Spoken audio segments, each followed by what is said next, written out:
Welcome to my channel, WorldAxis. I'm so excited to have you here today as we explore some fascinating and vital developments in military aviation.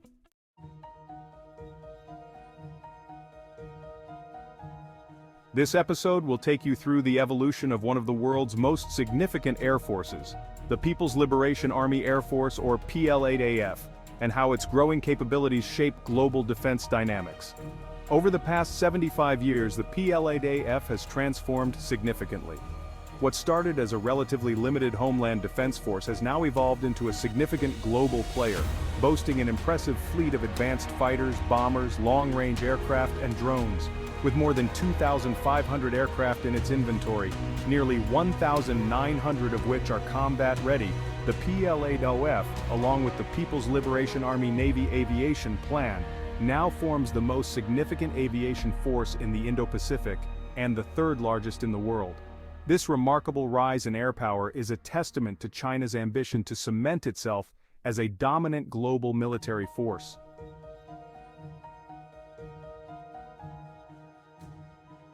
A critical factor in this rise is the leadership of President Xi Jinping, who has been relentless in advancing China's air, space, and naval capabilities.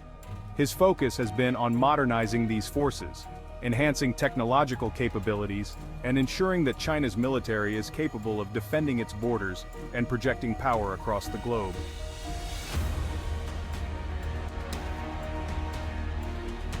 A big part of this strategy is developing advanced bombers such as the H-6, which plays a central role in the PLAAF's long-range strike capabilities.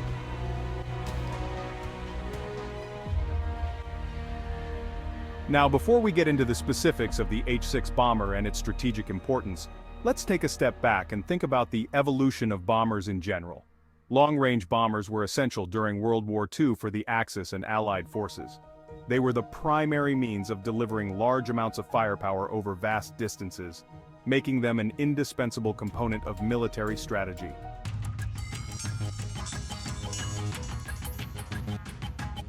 However, as fighter aircraft evolved and air defense systems became more sophisticated, the role of bombers diminished, except for the major powers like the United States, Russia, and of course China.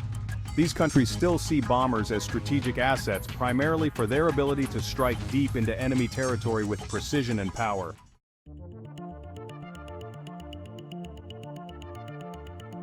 China's bomber evolution has been heavily influenced by the Russian Tu-16, from which it adapted its H-6 bomber.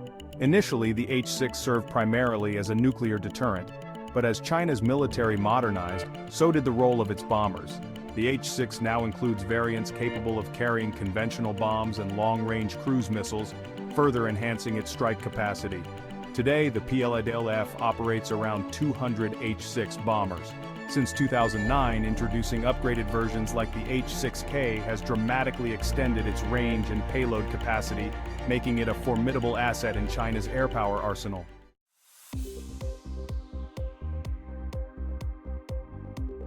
Now let's talk about the deployment patterns of the H-6 and how these have evolved. The PLAAF's bomber divisions have traditionally been stationed in the Eastern, Southern, and Central Theater Commands. These locations allowed them to cover crucial areas like the South China Sea and respond to potential threats from the United States in the Indo-Pacific. However, until recently, China had avoided deploying bombers too close to the Indian border in Ladakh. This was mainly due to the operational challenges of high-altitude airfields, which limit the bomber's payload and affect its ability to operate effectively in such environments. But as we know, change is a constant in the world of military strategy, and China has been making some significant adjustments in recent years.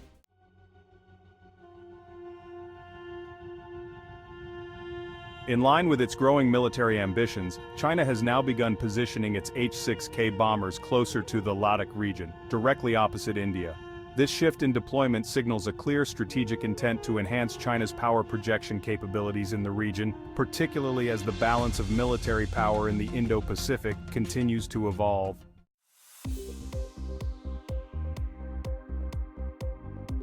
Speaking of which, how does this impact India's defense strategy? Until now, the Indian Air Force has maintained a distinct advantage in the Ladakh region. India's favorable infrastructure and superior air assets have allowed it to maintain control of the skies in this region. However, China's growing air capabilities, especially deploying H-6 bombers closer to the line of actual control, could shift that balance.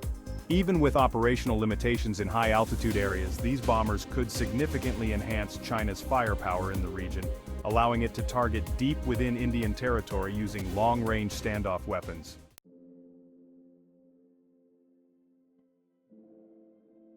So, what steps should India take in response to this emerging challenge? The first thing is clear. India must reinforce its defenses along the line of actual control. This could involve bolstering radar networks, upgrading air defense systems, like the S-400, which is a highly capable system, and improving infrastructure to support air operations in this challenging region. Additionally, the Indian Air Force should consider repositioning fighter jets and other air defense assets to ensure they can provide continuous protection and rapid responses to potential bomber threats. Another effective countermeasure could be the proactive destruction of Chinese bombers at their bases. These bombers, like the H-6, are often parked in open areas that make them vulnerable to airstrikes, so targeting these bases could provide a significant tactical advantage. The key, as always, will be to stay ahead of China's evolving air capabilities through continuous monitoring and intelligence gathering.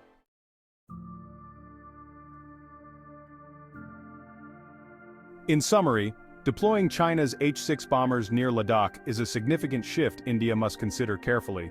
This development, while not without its operational challenges, marks an important step in China's broader strategy to assert its military power in the Indo-Pacific. India, for its part, must take proactive steps to counter this growing threat and maintain its regional advantage. And with that, we've come to the end of today's episode. I hope you've enjoyed this deep dive into the evolving world of military aviation and the growing capabilities of the PLAAF. Thank you so much for listening to WorldAxis. Stay tuned for more episodes where we continue to explore the ever-changing landscape of global defense. Until next time, take care and stay informed.